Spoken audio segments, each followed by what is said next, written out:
look, are MPs overpaid or underpaid? I have sympathy with MPs because we keep on complaining about, super rich people like Jeremy Hunt and Rishi Sunak becoming members of parliament and being out of touch with the public because they've never really experienced the reality of what it means to be a normal person on a normal salary.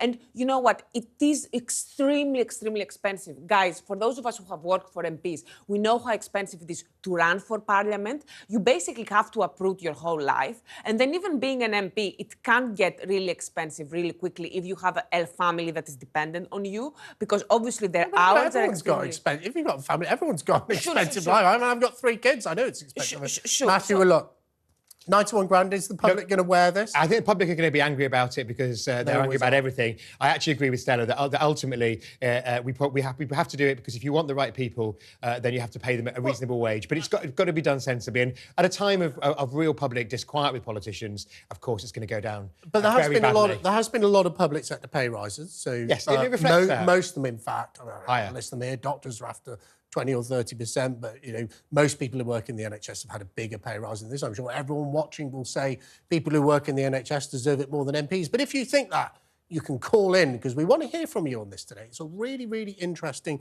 subject. Look, I'll tell you what I think about this is I don't think this independent parliamentary standards body that sets MPs' pay, MPs don't vote on it. I know there's all sorts of memes all over the internet saying, here is a picture of MPs voting on the pay. We don't vote on it. It's completely independent. We have zero say on it.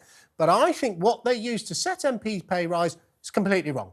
I want MPs' pay linked to economic growth. If members of parliament grow the economy, give them a pay rise, because Britain has had a pay rise. And my friends watching at home, I did a little back of the fag packet calculation this morning, and I'm able to tell you that if it had been linked to growth, MPs would only be paid 81 grand. That's since my time in Parliament, average growth 1.65% a year, going up from the salary in 2010.